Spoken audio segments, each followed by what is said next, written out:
où aujourd'hui tu as en gros 50% des voyageurs mondiaux qui se massent dans 10 destinations, alors qu'il y a 200 pays ouverts dans le monde.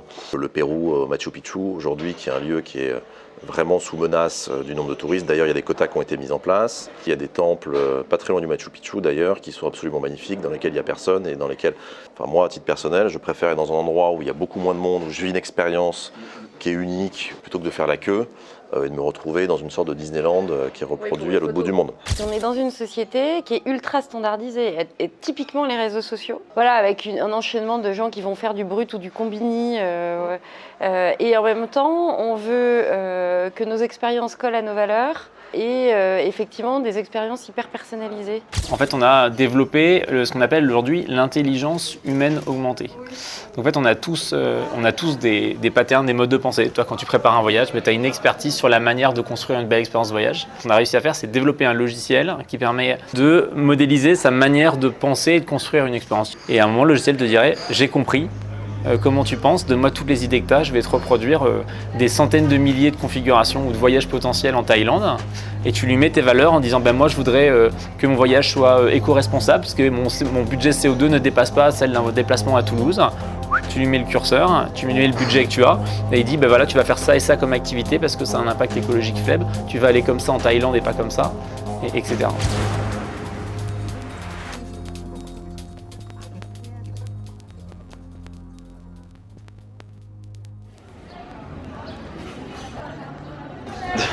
Voilà, moi je suis pas bien start-upper là, c'est Bonjour Caroline, enchantée. Salut. Eric, enchanté.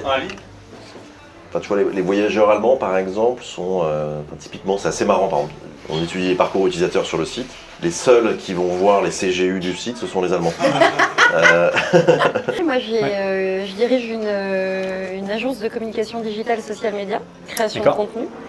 Une méthode qui nous caractérise, qui est la méthode de l'amplification et qui nous permet en tout cas qui essaye de faire gagner la guerre de l'attention à nos clients sur ces réseaux sociaux qui sont quand même de plus en plus compliqués à appréhender et à apprivoiser. La création communautaire, c'est quelque chose qui prend du temps, beaucoup de temps. Contrairement à ce qu'on pense, c'est une matière qui est assez exigeante, le social media. Ça nécessite de savoir écrire, de savoir créer, de savoir compter, savoir analyser. Donc, ce qui d'ailleurs en recrutement est assez compliqué parce qu'il nous faut des profils qui soient un peu multitâches. Canard à 5 pattes quoi. Ouais, c'est ça, exactement. Exactement. Il faut être très réactif aussi. Je dévalorise pas la fonction. Il faut être super réactif, il faut avoir une grande rigueur, ouais. Donc voilà un petit peu ce qu'on fait. D'accord. Et comment s'appelle la boîte déjà ? C'est comme une agence. C'est comme une agence. Ah oui, d'accord. Ouais. Très bien. C'est comme une agence, mais c'est pas une agence. C'est comme une agence et après on met ce qu'on veut. C'est génial ce nom. J'adore parce que ça nous permet d'entrer en matière sur certains trucs. Ouais, c'est comme une agence mais en mieux. C'est comme une agence mais pas une agence. Parfait, génial. Et toi alors du coup ? Alors moi je suis Eric Labonardière, je suis cofondateur d'Evaneos, qui est une plateforme de voyage en ligne qui est née il y a maintenant 13 ans. Et notre concept c'est de mettre en relation des voyageurs avec des agences locales partout dans le monde, avec pour principe en fait, de mettre à disposition l'expertise locale aux voyageurs pour qu'ils créent des voyages sur mesure en fait. Et on a créé Evaneos en se disant que les tours opérateurs proposaient des offres assez standardisées et que finalement Internet, le digital permettait de connecter des gens qui ne l'étaient pas avant et de vraiment révolutionner, changer la manière dont on prépare son voyage grâce à l'expertise locale et ensuite de faire des voyages qui sont différents, plus immersifs, plus authentiques et on est vraiment spécialisé sur du voyage je dirais hors des sentiers battus qui permet vraiment de vivre la destination telle qu'elle est de manière très authentique, avec beaucoup de rencontres, avec beaucoup de... On essaie de laisser de la place aussi aux imprévus parce que le voyage pour moi c'est de l'imprévu, c'est de la surprise. Et donc les locaux qui connaissent parfaitement leur destination sont les plus à même de proposer ce genre d'expérience. Donc on a développé ça à partir de 2009, en France d'abord. Et ensuite on a lancé le concept en Espagne, en Italie, en Allemagne. On a un réseau de 600 agences locales partout dans le monde. Donc on propose vraiment toutes les destinations possibles, c'est assez difficile de nous coller. Et on a 150 salariés à Paris. Avec mon associé Yvan, puisqu'on est deux fondateurs, on a passé un an en fait, avant de créer Evaneos à essayer de comprendre comment marchait le voyage, le secteur. On adorait voyager, on a beaucoup voyagé en tant qu'étudiant, on avait fait plus de 60 destinations. En fait on se disait comment est-ce qu'on peut recréer ce sentiment un peu de liberté du backpacker, mais avec un accompagnement beaucoup plus sécuritaire, précis, avec beaucoup plus de conseils, sans pour autant répliquer le modèle de tour opérateur qui, comme je disais, a tendance vraiment à standardiser, à rajouter des marges et des intermédiaires. Et le déclic est venu quand on a rencontré notre première agence locale, qu'on appelle réceptif dans le jargon du métier. C'était à Madagascar. Et lui nous a dit, en fait, moi je travaille pour des tours opérateurs, je refais les mêmes voyages en permanence. Donc son excitation, elle était un peu partie. Et il se disait, en fait, moi j'aimerais bien être en contact directement avec les voyageurs pour finalement mettre à profit mon expertise, avoir beaucoup plus de fun aussi dans la préparation de ces voyages, parce qu'il y a plein d'endroits de son île qui étaient fermés au tourisme, où personne n'allait et qu'il avait envie de faire découvrir. Le voyageur va payer moins cher qu'un tour opérateur, l'agence locale va avoir plus de marge, mais elle a plus de travail aussi, puisque c'est elle qui vend son voyage. Et nous, Evaneos aussi, on est rémunérés pour ce service. Et donc tout le monde s'y retrouve dans le modèle. Moi, ce que j'adore dans le voyage aussi, c'est la phase avant le voyage, c'est préparer mon voyage. J'adore aller fouiner les hôtels, les activités, dégoter des idées que personne n'a expérimenté. Voilà. Et donc ça, cette phase-là aussi, elle est hyper importante. Et quand tu parles à un expert qui vit sur place, bah c'est une expérience aussi qui fait partie en tant que telle du voyage. Entre la durée du voyage, entre la gamme des hôtels, entre les lieux qui sont visités, entre les activités, certains veulent un guide, d'autres veulent conduire la voiture, etc. Donc finalement, les combinaisons sont absolument infinies et on n'a jamais vendu 2 fois le même voyage. Donc à chaque fois, c'est un peu un challenge différent et ça peut même aller très loin dans la personnalisation. J'ai toujours en tête un voyageur qui voulait partir au Japon, qui avait lu un livre d'un explorateur français qui était parti au Japon fin 19e. Et qui avait voulu copier le même voyage décrit dans le livre. Et donc l'agent local s'est pris au jeu, a recréé le truc, a contacté des prestataires qu'il ne connaissait pas, etc. Donc c'est ça l'avantage d'être sur place pour l'agent local, c'est vraiment de créer, c'est un vrai artisan comme tu disais. On voit sur Instagram aussi beaucoup, ça peut contribuer parfois à amplifier le tourisme de masse, parce que certains veulent reprendre les mêmes photos aux mêmes endroits, etc. Et on voit qu'il y a des lieux comme ça qui sont absolument envahis par des touristes qui veulent projeter une image de voyage authentique alors que le voyage ne l'est pas du tout. Pure économie de la réputation et de la recommandation. Exactement. Bon, et toi, Vincent ? Bon, et moi, alors. Écoutez, alors moi, j'ai pas votre expérience, j'ai monté une boîte un peu plus récemment, j'en ai 4 quand même aujourd'hui. Ah oui. J'en ai monté 4, la première en 2016. Et donc la principale est une boîte assez originale qui s'appelle Gigli, qu'on appelait Google de l'engineering, qui est une société de logiciels. En fait, on a développé ce qu'on appelle aujourd'hui l'intelligence humaine augmentée. Donc, en fait, on a tous des patterns, des modes de pensée. Toi, quand tu prépares un voyage, tu as une expertise sur la manière de construire une belle expérience de voyage. Toi, tu as une expertise, Caroline, sur la manière de bien construire une expérience comme une agence. Et ben, notre job à nous, c'est ce qu'on a réussi à faire, c'est de développer un logiciel qui permet à tout à chacun. Alors, au début, c'était beaucoup d'ingénieurs, maintenant, c'est dans tous les domaines. Ressources humaines, finances, ingénierie évidemment et tous les secteurs, de modéliser sa manière de penser et de construire une expérience utilisateur, un voyage, etc. Et on a un logiciel dans lequel on va lui dire donne-moi toutes les idées, les micro-idées que tu as, et je vais concevoir des expériences complètes. Donc si je prenais un parallèle très simple, ça reviendrait un peu à faire un configurateur de voyage, où tu dis, dans mon voyage, je vais me déplacer, je vais devoir loger, je vais faire des expériences, etc.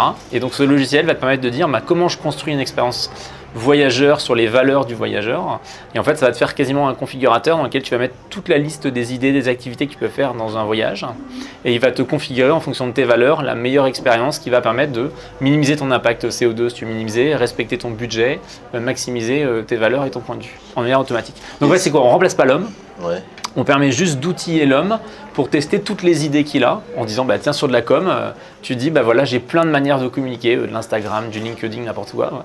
Et donc je mets tout ça et je dis voilà, mes objectifs c'est de faire ça. La manière de penser une communication globale, intéressante, qui va partager, qui va avoir de nouvelles valeurs, c'est ça, ça et ça. Et le logiciel va dire j'ai compris ta manière de penser, donne-moi toutes les micro-idées que tu peux avoir. Je fais des gros articles LinkedIn, des petits, des photos, plusieurs, des galeries, des carousels, des machins. Et le machin va dire voilà, tu veux faire ça, tel budget, tel temps, tel impact. voilà ce qu'il faut faire. Tu fais 3 carousels dans le mois, etc. etc. Pensée, quoi. Et ça la reproduit à très grande échelle, ce qu'on ne peut pas faire avec l'homme. Beaucoup plus rapidement. Et ta donnée d'entrée, elle doit être massive ou tu peux faire ça à partir de 2-3 personnes Alors c'est une très bonne question. Alors on nous appelle le no data analysis parce qu'on n'a pas besoin de données. Par rapport à de l'IA qui a besoin de beaucoup de données pour apprendre, nous on le fait avec la pensée de l'homme. Donc on n'a quasiment pas besoin de données. Juste la manière dont l'homme pense et va concevoir un voyage ou une expérience client. Très concrètement, si on voulait concevoir un outil par exemple de conception de voyage, tu prendrais 2-3 clients potentiels, tu t'expliquerais comment quelques experts de chez toi qui dire comment ils conçoivent une expérience voyageur, et c'est ça qu'on irait modéliser. Alors aujourd'hui c'est quasiment faire du langage naturel dans notre logiciel, on a bien développé les choses. Avant c'était compliqué. Maintenant c'est quasiment du langage naturel, et donc on expliquerait en disant comment on pense, comment il calcule l'impact CO2 d'un voyage, comment tu calcules le coût d'un voyage, etc. Et à un moment le logiciel te dirait j'ai compris. Comment tu penses, donne-moi toutes les idées que tu as, je vais te reproduire des centaines de milliers de configurations ou de voyages potentiels en Thaïlande, et tu lui mets tes valeurs en disant moi je voudrais que mon voyage soit éco-responsable parce que mon budget CO2 ne dépasse pas celle d'un déplacement à Toulouse. Tu lui mets le curseur, tu lui mets le budget que tu as, et il dit voilà, tu vas faire ça et ça comme activité parce que ça a un impact écologique faible, tu vas aller comme ça en Thaïlande et pas comme ça, etc. D'accord. Voilà. Ça, c'est la première des 4 boîtes. Ouais, on va parler que de celle-là, c'est la principale. Les autres, c'est toutes dans le domaine de l'intelligence humaine augmentée, mais ça tourne tout. Et elles se répondent les unes les autres. Oui, bien sûr, toutes travaillent ensemble. Suivant si tu veux faire plutôt de l'innovation, plutôt des choses bien établies, ou supporter le changement des ingénieurs. Le livrable, ce que tu as en sorti finalement de cette, du logiciel, c'est au stade du concept. Ah non, c'est industriel déjà.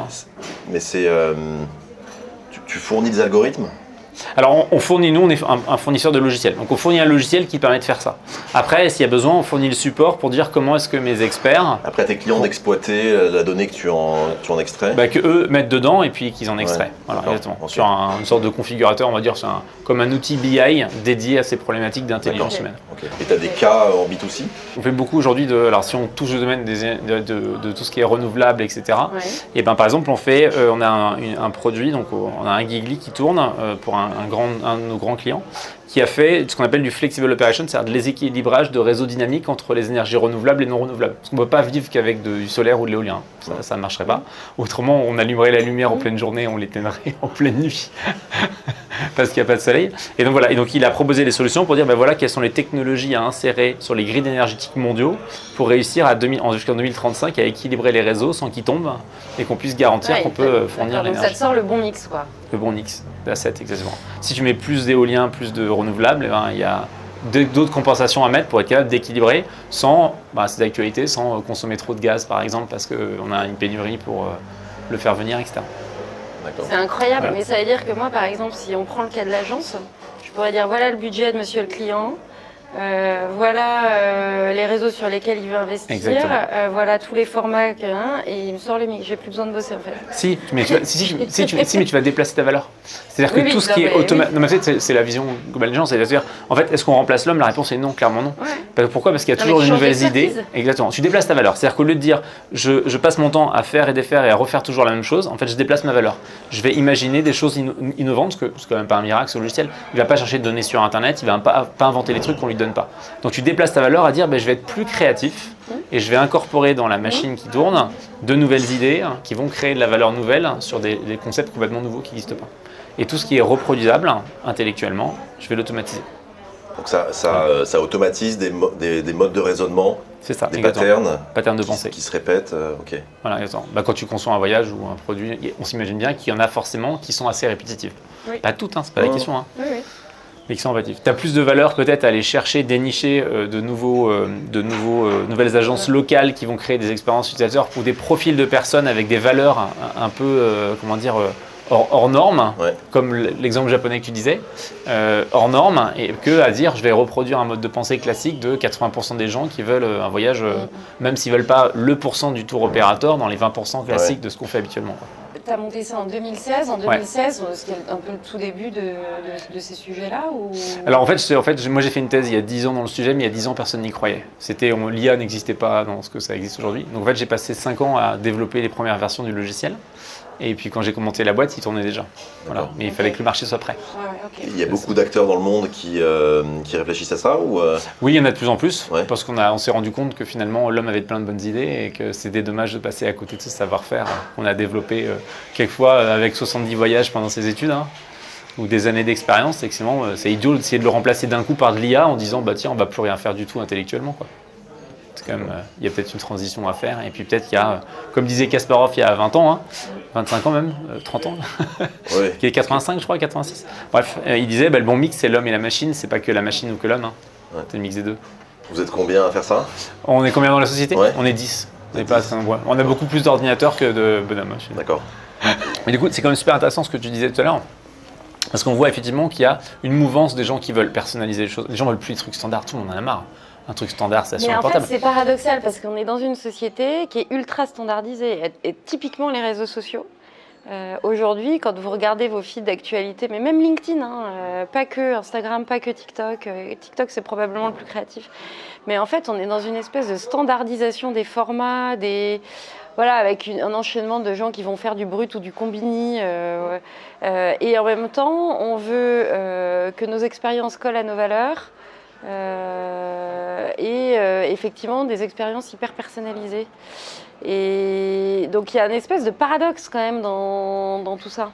Ouais, je suis d'accord. Enfin, moi, je suis surpris sur Instagram où tu as des codes qui sont repris en permanence, notamment sur le son. Par exemple, tout le monde poste avec la même musique. Les influenceurs, il y a un biais avec les influenceurs, c'est que finalement tout le monde suit à peu près les mêmes influenceurs, influence tout le monde de la même manière. Et finalement, on reproduit quelque part un mode de pensée un peu uniforme. Et c'est ce qui a conduit le voyage, ce qui a conduit le tourisme à se concentrer et à développer des modèles de tourisme de masse. Aujourd'hui, tu as en gros 50% des voyageurs mondiaux qui se massent dans 10 destinations, alors qu'il y a 200 pays ouverts dans le monde. Donc il y a un vrai enjeu à mieux répartir les flux, et donc les réseaux sociaux peuvent être une partie de la réponse. Il faut qu'on arrive à vraiment diversifier les influences possibles. Ouais, bien sûr. Je pense que globalement, tout le monde en a marre d'essayer de rentrer dans un moule alors que personne ne rentre dans un moule facilement. Mais en global, tout le monde doit se personnaliser, mais finalement, faire du TikTok. Alors je connais pas très bien TikTok, je m'en excuse. Je suis pas de cette génération-là, j'ai envie de dire. Le réseau commence à vieillir. Oui, c'est vrai.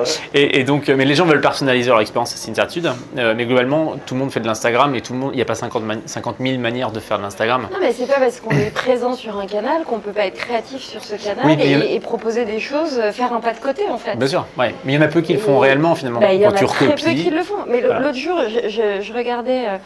Regardez la standardisation de l'ensemble des logos, ça a commencé par le luxe. Regardez aujourd'hui, tous les logos, y compris Google, etc., vous avez les mêmes polices, des polices sans sérif, etc. On a une espèce de linéarisation des choses qui correspondent alors à des tendances ou... Oui, évidemment à des tendances, mais pourquoi au même moment tout le monde fait la même chose? Et du coup, on se retrouve avec... Voilà, Yves Saint Laurent, Chanel, Balenciaga, c'est la même chose. Google, Spotify, Airbnb, c'est la même chose. En fait, c'est assez fou. Ouais. C'est assez fou. Oui, et tu as raison aussi, sur Internet, les codes, même l'UX des sites Internet, suit des modes qui sont Airbnb a lancé dans le design des sites Internet beaucoup de choses intéressantes et qui ont été reprises par énormément de sites. Non, mais après, je pense qu'il y a une vraie question d'expérience utilisateur. Si tous les UX étaient différentes, les gens seraient perdus, ils ne s'y retrouveraient plus. Oui. Ouais, il faut qu'il y ait des codes communs. Il y a des codes, voilà, il y a des codes. Permettent en fait, il y a des codes et il y a des devices qui font que de toute façon, on est obligé de respecter un certain nombre de règles. Pour que l'expérience soit fluide et efficace. Ouais. Et nous, on a vu un exemple. On a fait des campagnes de publicité offline. Et les codes dans le tourisme, en général, c'est une très belle photo, avec un joli texte un peu accrocheur au milieu de la photo. Et c'est des codes qui sont repris par beaucoup de monde. Et en fait, du coup, les cibles ont du mal à attribuer en fait, ces campagnes à la bonne marque. Et donc, l'enjeu, c'est de faire toujours des trucs jolis dans l'air du temps, mais qui soient attribués à ta marque avec des codes qui soient vraiment propres. Et c'est ça où c'est là où il faut des bons créatifs et beaucoup de jus de cerveau. Ouais. Alors moi j'ai une question pour toi Eric qui me turlupine depuis tout à l'heure que tu es présenté. Alors on se dit les voyages évoluent vers de nouvelles valeurs. Je veux pas polluer, je veux faire des voyages verts, etc. Tu disais oui par exemple pourquoi garder une destination où il y a 10 millions de personnes qui viennent tous les ans. Au passage ça peut dégrader le site historique de manière conséquente. On le sait tous, il y a une économie qui s'est mise là-dedans en disant ok, demain, Evaneos propose de dire on va faire des expériences différentes et ces 10 millions de personnes, on va les répartir sur différents sites. Quel est ton rôle et comment est-ce que tu gères le fait qu'on va devoir profondément modifier l'écosystème sur place dans une ville? Toi, les gens disent il y a 10 millions de personnes qui viennent, tout l'écosystème s'est mis autour, il y a des familles entières qui vivent. Si on se dit demain il n'y en a plus qu'1 million, on va mettre 9 millions de gens ailleurs dans différents sites, etc., ça va changer complètement l'économie. Comment est-ce que vous gérez cette approche, alors c'est peut-être un peu anticipé, mais comment est-ce que vous anticipez ce changement économique durable qui peut créer des problèmes pour des familles sur place?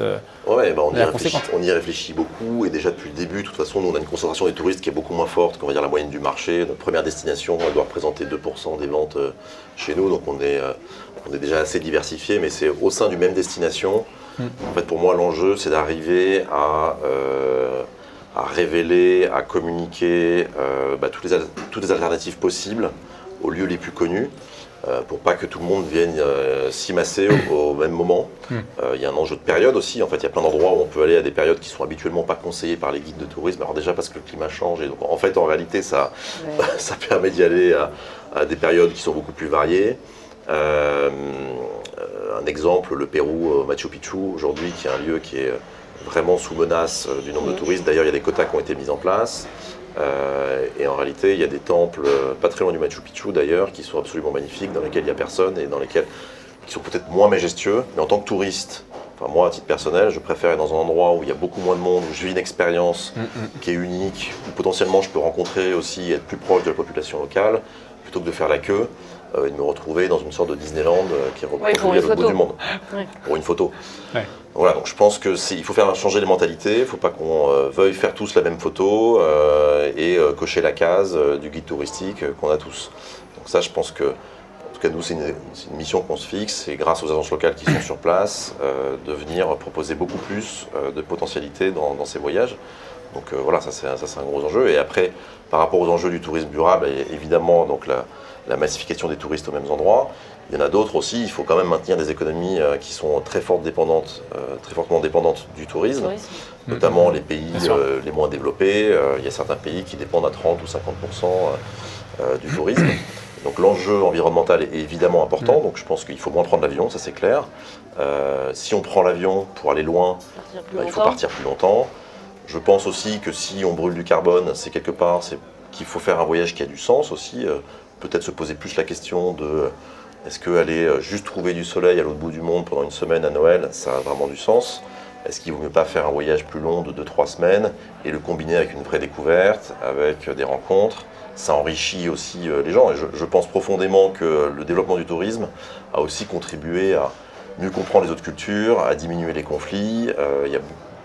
On n'a pas l'impression en ce moment, mais il y a moins de conflits aujourd'hui dans le monde qu'il y a un siècle. Et donc, je pense que le fait que les cultures se comprennent mieux est lié au développement du tourisme. Donc, il y a aussi beaucoup d'impacts positifs du tourisme. Donc, il faut arriver à les balancer avec les impacts négatifs liés à l'environnement.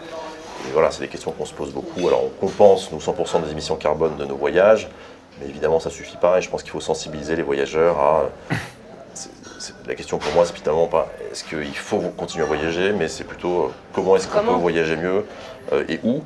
Et notamment développement aussi plus de voyages domestiques. On l'a vu pendant le Covid, nous c'était intéressant. On a développé beaucoup plus la destination France pour les Français.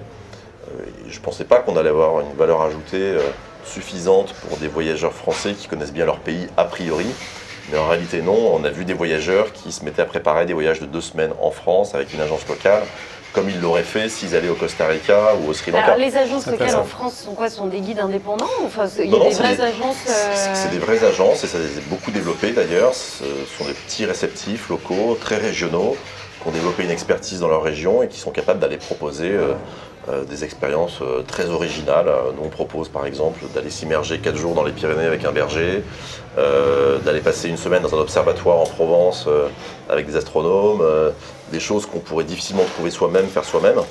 Et nos réceptifs locaux, en fait, développent leurs réseaux locaux et savent proposer ça. C'est sûr que vendre un ticket à la Tour Eiffel, tout le monde peut le faire, donc c'est pas notre valeur ajoutée. En revanche, aller vraiment faire des voyages d'immersion expérientielle, même en France, c'est possible. Je crois beaucoup aussi au développement du train. Alors, le train se développe beaucoup en France, en Europe. En tout cas, l'envie de voyager en train se développe. Les infrastructures font que c'est encore compliqué. Et je pense qu'il y a un vrai enjeu dans les prochaines décennies à développer beaucoup le voyage en train en Europe. Et la crise sanitaire vous a imposé à revoir vos modèles ou vous avez été très résilient, vous avez attendu que ça passe Alors on a attendu que ça se passe, mais sans poser le stylo non plus. On a fait beaucoup de choses et on a eu la chance d'être très aidés en France. On a beaucoup travaillé avec nos agences locales partout dans le monde parce que bien souvent, dans beaucoup de destinations, elles n'ont pas été aidées. Donc les business qui ont le plus souffert, finalement, c'est les acteurs en bout de chaîne, c'est des hôteliers, c'est des restaurants, ce sont des agences locales, alors qu'ils sont très agiles, beaucoup ont changé de métier. Et donc on le voit partout dans le monde, en fait, les métiers du tourisme ont souffert parce que les gens sont partis faire autre chose. Et donc maintenant, il faut reconstruire tout cet écosystème local. On avait pas loin de 10 000 voyageurs qui partaient pendant l'été 2020. Et là, il a fallu repositionner les voyages plus tard, gérer les annulations, etc. On a dû malheureusement aussi faire partir des gens, parce qu'on a bien compris au bout d'un moment que ça allait durer longtemps. Et donc on a restructuré l'équipe. On s'est préparé aussi beaucoup en se demandant, post-Covid, quelles allaient être les tendances globales du voyage et comment on pouvait en fait s'adapter. Et finalement, il y a une conclusion qui est venue très rapidement, qui était de se dire toutes les valeurs qu'on avait en interne, qu'on portait très fort sur le développement durable du tourisme, allaient devenir un avantage concurrentiel, business, fort. On a un travail permanent avec nos agences locales, faire en sorte que nos agences locales utilisent le plus d'hébergements locaux dans leur offre. Parce que si on veut avoir un impact économique sur place, il faut que l'argent qui est dépensé par les touristes reste dans la destination. Et ce qui n'est pas le cas quand on passe par des gros tour opérateurs qui détiennent des hôtels à destination, etc. Donc voilà. Il y a une complexité énorme qui est dans ce genre de système. Mais c'est comme le problème dont on parlait à l'instant, qui est de dire je réduis le tourisme à un endroit pour le déplacer ailleurs, quel est l'impact négatif que ça va avoir. Enfin, ça peut avoir des conséquences, des effets de bord énormes. On m'avait posé la question un jour à une conférence que j'organisais en disant vous êtes dans un pays vous faites du travail dans un pays étranger. Et vous apprenez du jour au lendemain que dans vos usines, il y a des enfants qui travaillent. Qu'est-ce que vous faites ? C'est une bonne question. Voilà. Et donc je pourrais vous poser la question, c'est pas évident de répondre à ça. Voilà, un de mes fabricants emploie des enfants. On fait quoi ? Voilà. Et donc moi j'avais répondu, je propose de doubler le salaire des enfants, mais de leur imposer d'avoir 50% du temps à l'école. Parce que si vous retirez les enfants des usines, c'est leur famille entière qui va être dans l'extrême pauvreté. Ça crée des maladies, etc. C'est juste pas gérable. Donc c'est doubler le salaire des enfants et imposer la moitié du temps à l'école. Et de financer les écoles. C'est le seul moyen de s'en sortir.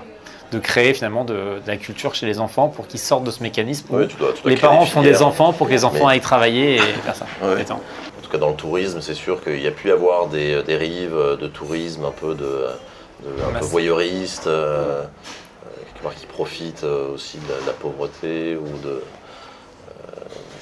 d'un exotisme lié au fait de voir des choses qui sont tellement différentes de chez nous et parfois choquantes. Et on fait en sorte aussi de l'éviter. Enfin, j'ai en tête des visites d'orphelinat par exemple. Ça ne sert absolument à rien d'aller passer une demi-journée dans un orphelinat. Donc voilà, c'est ce qui pouvait se produire parfois.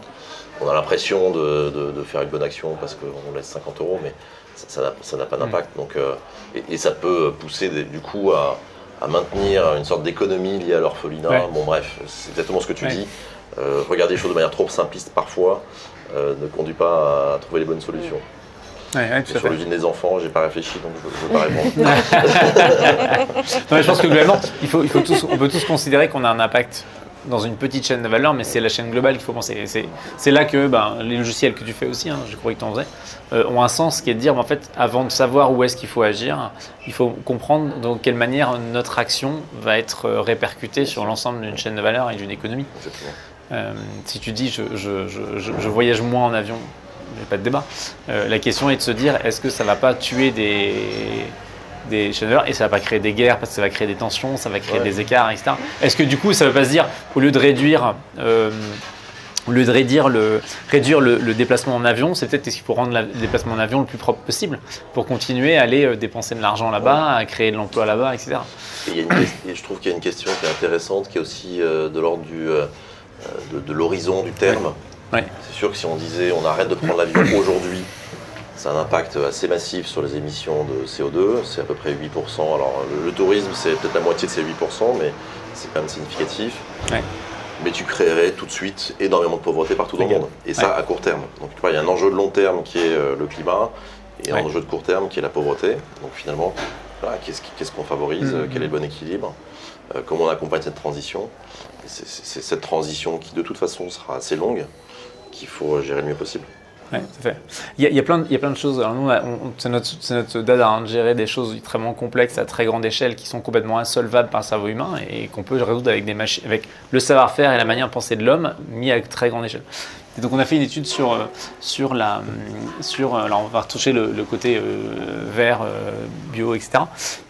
Sur une étude sur les batteries électriques en disant est-ce que c'est vraiment plus propre qu'une voiture thermique. Parce qu'évidemment, alors, si on compare à l'utilisation, la phase d'utilisation, il n'y a pas de problème. L'utilisation, oui. Il n'y a pas de débat. Mais après, si tu dis, la production, si tu regardes l'extraction des minéraux, etc., les minéraux et la production, et qu'on compare sur un cycle de 200 000 km, et en fait, il y a un paramètre qui explique de dire est-ce qu'une batterie est propre ou sale sur une voiture. Est-ce que c'est C'est complètement bête. Le paramètre qui fait... Ce qui explique. Est-ce que c'est propre ou pas propre? Non. C'est la durée d'utilisation? Non. Rien de tout ça. C'est complètement idiot. Ça va paraître une telle évidence après. Et ben en fait, c'est la qualité de votre grid énergétique qui génère l'énergie. S'il pollue du CO2 pour produire 1 kWh, ça n'a aucun sens. Et donc aujourd'hui, en Chine, il ne faut pas faire d'électrique. En Inde, il ne faut pas faire d'électrique. Maintenant, on a des gigafactories. En France, oui, mais ça ne sert à rien ça. La gigafactory, c'est pour produire de l'énergie, mais produire des batteries. Mais si tu produis de l'énergie avec du charbon, comme c'est le cas en Allemagne en ce moment, ta voiture électrique pollue plus que ta voiture thermique. En Allemagne aujourd'hui, avec la crise ukrainienne, il ne faut pas faire d'électrique. Ça pollue plus parce qu'ils ont démarré leurs usines de charbon. En France, si on démarre nos centrales à gaz, il va falloir arrêter de faire l'électrique. Oui. Si on relance les réacteurs nucléaires, il faut faire l'électrique. Et donc, tu vois, c'est idiot. Tu vois, tu dis, je vais investir 1 euro pour être bio ou je ne vais pas voyager, etc. En fait, tu dis, l'euro, il ne faut pas le mettre sur la conception de batterie, il faut le mettre sur la production de l'énergie. Et ça, c'est difficile. Et, tu vois, et on ne s'y attendait pas sur le résultat. En disant au début. Mais alors, en quoi ton logiciel, par rapport à ce que tu décrivais tout à l'heure, permet de quantifier ça, de rationaliser ça? Et ben en fait, on modélise toute la chaîne de valeur. De l'extraction. Ça ne vient pas de l'expérience de 2-3 personnes que tu interrogerais. Non, c'est on modélise la manière de penser des ingénieurs en disant comment on extrait les matériaux, quel type de matériaux on a besoin, quels sont les types d'extraction qu'on peut faire. Si tu extrais dans une mine à ciel ouvert ou une mine souterraine ou à l'expertise de quelques ingénieurs, tu as modélisé toute la chaîne de valeur et ensuite tu en tires des conclusions. Et ben tu joues sur les paramètres, qu'est-ce qui est propre, où sont les effets de seuil. Et du coup, tu bosses avec des Shift Project et ces gens-là, non? Parce que c'est un peu leur, entre autres. Oui, ces gens-là, les architectes, les chefs de projet, les experts, etc., pour dire mais comment on pousse à grande échelle ça. Et c'est rigolo parce qu'on comprend, enfin c'est très difficile, même pour tout le monde, y compris pour moi, de se dire quel est l'impact qu'on a tous dans une chaîne de valeur globale. Oui. Tu vois, et avec vision court terme, vision long terme, tu rajoutes une dimension qui est extrêmement compliquée. Et tu vois, et faire des voyages plus propres, etc., qui ont plus de sens pour l'économie locale, c'est un sud. Mais il va falloir réorganiser, ça va prendre longtemps, hein.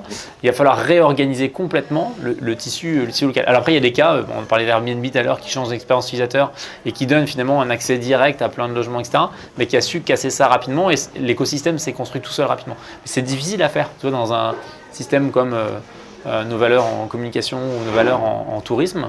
Tu dis comment est-ce qu'on va réorganiser? C'est des familles à déplacer, c'est des choses. Alors ça va se faire petit à petit. Tu dis tiens, il y a 2% de croissance ou je ne connais pas les chiffres dans le tourisme, mais tu as 10 ou 15% de croissance dans une nouvelle ville, les gens vont naturellement migrer vers cette nouvelle ville. Mais il va falloir quand même quelques années pour que tu puisses déplacer les populations, quoi. On voit des marques, des sociétés qui commencent à se poser des questions et qui sont devenues tellement grosses que c'est extrêmement dur de bouger les lignes. Et c'est sûr que les acteurs plus neufs qui, from scratch, se sont posés ces questions-là, à mon avis, ont un avantage concurrentiel qui sera de plus en plus visible. Parfait. Merci.